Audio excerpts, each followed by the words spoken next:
She is the world #1, Ashleigh Barty. She won today against Alison Van Uytvanck in 55 minutes. Congratulations on the win. That's 14 in a row for you. You're a pretty humble champion, so I know you're not going to brag on yourself, but give us a sense. What's your confidence like right now when you walk on the tennis court? It's just, I feel like I'm playing some really good tennis at the moment. Today was exceptionally clean. I felt like I knew exactly what I wanted to do with the ball, and I was in control for most of the match. And you know, it's been really nice to continue to ride the wave.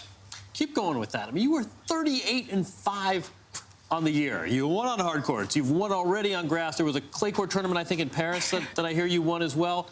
Are you playing as well as this statistic suggests? I mean, do you feel like you're playing this elite level tennis?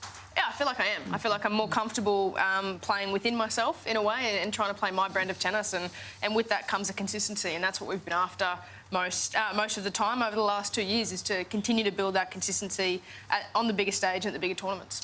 And the obvious thing you do when you want to continue building your consistency and build on a Grand Slam title is that you take your coach and you go play golf, which is what you did right after Roland Garros.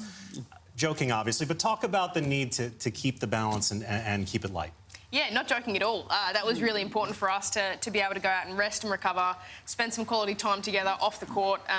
You know, my relationship with Tyes is just as strong off the court as it is on the court.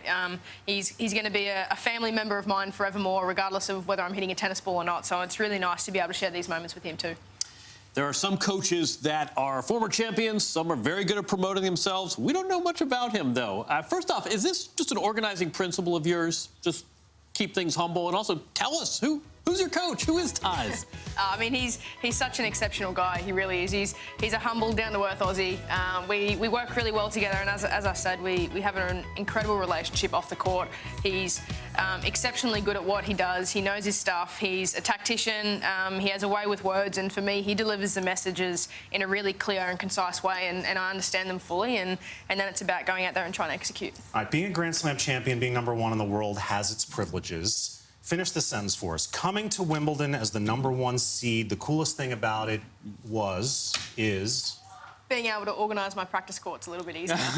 You don't have to take second chair to anyone, do you? Well, it's just nice that we could plan a little bit in advance, and, I mean, the weather was really good to us as well, so we had no interruptions, which was really nice. All right, I'll be the glass half empty. What's the worst part of this newfound success? I mean, what's been the hardest adjustment in the last few weeks? Absolutely nothing. Nothing. For me, nothing's changed at all. There's been a little bit more attention and, you know, a little bit more, you know, life around the court. But for me, nothing's changed. I'm still the exact same person. I live my life the same way, enjoying every minute and trying to play some good tennis. Are you getting any more of this when you're walking down High Street in Wimbledon? Hey, that's the girl who won the French Open. A little bit, but look, I have incredible support from fans and people all over the globe. I can't wait to get back to Australia to share it with my friends and family and those that are closest to me, but it's just been an incredible ride. Can you help us out, us Americans? Nick Kyrgios plays today. We are still not sure what to make of him. You are a peer, obviously fellow Aussie. Can you help us? I haven't spent much time with Nick over the last few years. I mean, I spent a lot of time with him as juniors. My first overseas trip when I was 13 was with Nick and a few of the other guys as well. But you know, I'm sure that he's going to give Rafa a run for his money this afternoon.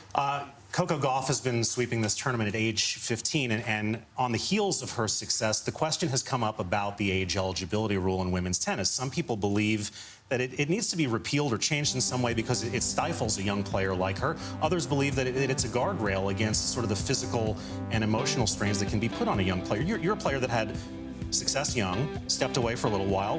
Where do you stand on the age eligibility rule? I think it's impossible to please everyone.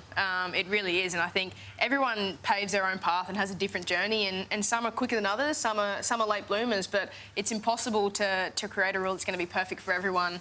There are a few exceptions to the rule, but it's a rule that we all abide by, and I mean, I don't think there are any real issues with it. It's just kind of learning to deal with it.